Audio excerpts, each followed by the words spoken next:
বেশি গুতাগুতি করলে ভালো হবে না। হাসিনা হলো দেশদ্রোহী। আমরা কোন দেশের বিরুদ্ধে না, আমরা ইসলাম ধর্মের অনুসারী। সকলের কাছে আমরা কৃতজ্ঞ, যারা যখনই আমাদেরকে সাহায্য করেছে, সহযোগিতা করেছে, কৃতজ্ঞতার সাথে আমরা সেটা স্মরণ করি। তবে বেশি গুতাগুতি করলে ভালো হবে না।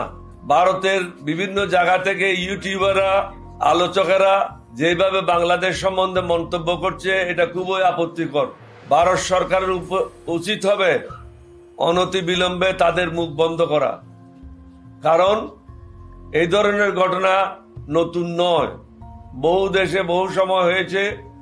ত্রিপুরাতে যে ঘটনাটা ঘটেছে, এই ধরনের ঘটনা অতীতে অনেক জায়গায় হয়েছে। এটা দুঃখজনক, এটা অত্যন্ত অপমানজনক। ভারতের জন্য এটা অত্যন্ত অপমানজনক। আমি জানি না ভারত কিভাবে দেখছে এটা।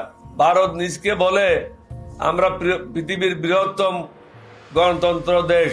ভারত যদি এই ধরনের ব্যবহার করে, তাহলে তাদের গণতন্ত্র কোথায় গেল? বর্তমান যে ভারতের সরকার, তারা যে একদলীয় শাসন ভারতে কায়েম করেছে, হিন্দুত্ববাদী কায়েম করেছে, এটা কখনো কাম্য নয়। আমরা বাংলাদেশে চাই জাতি, ধর্ম, দল, মত নির্বিশেষে সবাই এই দেশের নাগরিক হিসেবে বসবাস করুক। ভারতেরও উচিত হবে বাংলাদেশে আর নতুন ভাবে কোনো দালাল যেন সৃষ্টি না করে, বাংলাদেশের মানুষের সাথে মিলেমিশে তারা তাদের রাষ্ট্র পরিচালনা করবে, আমরা আমাদের রাষ্ট্র পরিচালনা করব। যার যেখানে সাহায্যের প্রয়োজন পড়বে, আমরা একে অপরকে সাহায্য করব। তবে শত্রুতামূলক যে মনোভাব, মমতা ব্যানার্জি আপনি যে বক্তব্যটা রেখেছেন অত্যন্ত আপত্তিকর। আপনার উচিত আগে মোদিকে বলে ভারতের প্রত্যেকটা রাষ্ট্রে জাতিসংঘের শান্তি মিশন ওখানে কায়েম করা। মুসলমানদের উপরে যে জুলুম হচ্ছে ভারতে, সেটা সশক্তকে যেন শান্তি মিশন দেখতে পায়। বাংলাদেশে হিন্দুদের উপর কোনো ধরনের জুলুম করা হচ্ছে না। এইবার যেভাবে দুর্গাপূজা করেছে, বাংলাদেশে বোধহয় গত 50 বছর 60 বছর এই ধরনের দুর্গাপূজা হিন্দুরা করতে পারে নাই। আমাদের যে যুব সমাজ, তাদের সংখ্যা প্রায় 12 কোটির মতো। এই যুব সমাজ 12 কোটি হলো আমাদের সেনাবাহিনীর সদস্যদের মতো। বাংলাদেশকে সহজভাবে নেওয়া উচিত হবে না। বাংলাদেশ হলো 303 বুলেটের মতো, ছোট ছিদ্র করে ঢুকবে, বড় ছিদ্র করে বের হবে। সুতরাং যাই কিছু হচ্ছে আলাপ আলোচনার মাধ্যমে সমাধান করেন এবং আপনাদের ইউটিউবারদেরকে বন্ধ করেন। বাংলাদেশের বিরুদ্ধে মিথ্যা প্রচারণা বন্ধ করেন। না হলে আমাদের পক্ষ থেকে আমাদের লোকদেরকে আমরা বলবো, তোমরাও ভারতের বিরুদ্ধে প্রচারণা শুরু করো।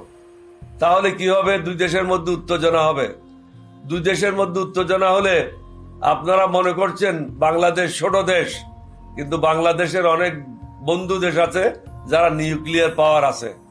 সুতরাং এত সহজভাবে জিনিসটা নেবেন না। It is unipolar world. বাংলাদেশেরও বন্ধু আছে যারা সমস্যা হলে বাংলাদেশের পাশে দাঁড়াবে। ডক্টর ইউনূসের হাতকে আমরা শক্তিশালী করার জন্য যা যা করা প্রয়োজন, বর্তমান সরকারকে শক্তিশালী করা যা যা প্রয়োজন, এলডিবির পক্ষ থেকে আমরা সেটাই করব। মনে রাখবেন, মাকড়সা কিন্তু খুব শখ করেই তার চারিদিকে জাল বুঁধে, পরে ওই জালের মধ্যে তার মৃত্যু হয়। মাকড়সা কিন্তু তার বুনা জালের থেকে বের হতে পারে না। অতীতে অনেকে এরকম ধ্বংস হয়েছে, আগামীতেও এরকম ধ্বংস হবে। যে অন্যের জন্য গর্ত খোদাই করে, পরবর্তীতে সে নিজেই ওই গর্তে পতিত হয়। সুতরাং আমার ক্ষতি করবেন, কারো ক্ষতি করবেন, নিজে আরামে থাকবেন, এটা মেনে নেওয়া যায় না এবং এটা চিন্তাও করবেন না। আল্লাহ রব্বুল আলামিন হলো চূড়ান্ত ক্ষমতার মালিক, জনগণ কোনো কিছুর মালিক না। আমরা হলাম আল্লাহর গোলাম। আল্লাহ রব্বুল আলামিন যেটা আমাদেরকে নির্দিষ্ট করে দেবেন, আমাদেরকে সেই নির্দিষ্ট পথে চলতে হবে। অভিজ্ঞতার কোনো বিকল্প নাই। লেখাপড়া আপনি বই পড়ে আহরণ করতে পারবেন, রিসার্চ করে আহরণ করতে পারবেন, কিন্তু অভিজ্ঞতা আহরণ করা যায় না। অভিজ্ঞতা হলো প্রত্যেকদিন কর্মকাণ্ডের মাধ্যমে আপনি শিখেন।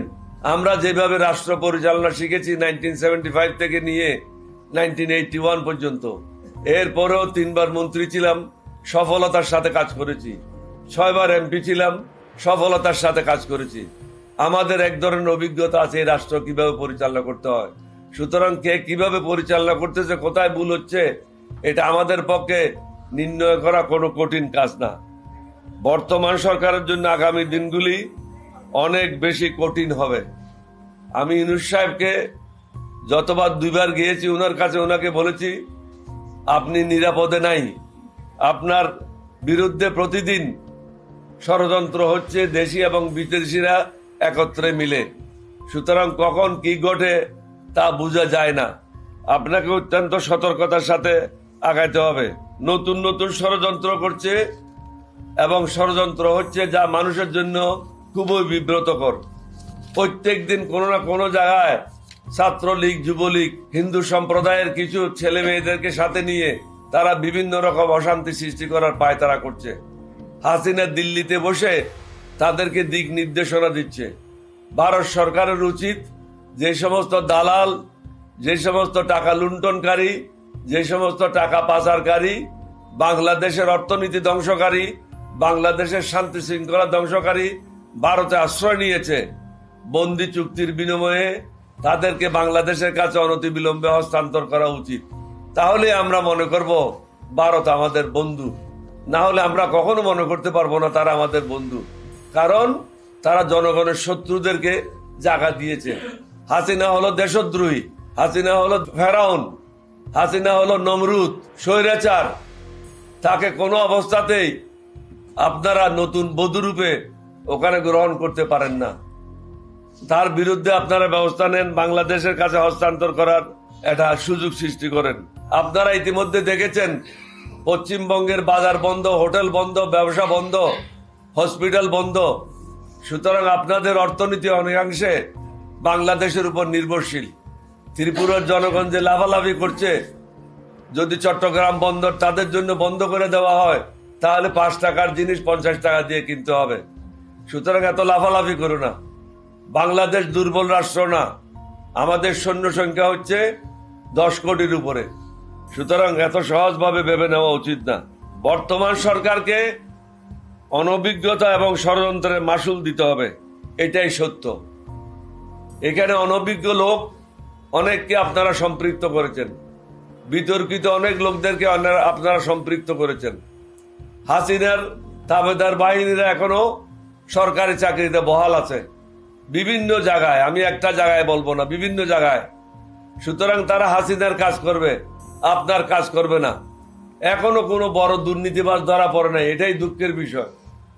এখনো কোনো বড় দুর্নীতিবাজ 3 মাস হয়ে যাচ্ছে ট্রায়ালে যায় নাই। কেন যায় নাই? বড় বড় যে সমস্ত ব্যবসায়ীরা বলেছিল তোমার সাথে জীবনেও থাকবো, মৃত্যুর পরেও থাকবো, তাদের এখন কোথায়? তাদের সম্বন্ধে কোনো ব্যবস্থা নেওয়া হচ্ছে না কেন? এই নজরুল বলেছিল হাসিনার সরকার বারবার দরকার। এই নজরুলকে কি করেছেন আপনারা? জেলখানায় থাকলে তো হবে না, তাকে ফ্লোরে শোয়ে দেন। ফ্লোরে শোয়ে তার কাছে যে অবৈধ টাকাগুলি আছে এগুলি উদ্ধার করেন।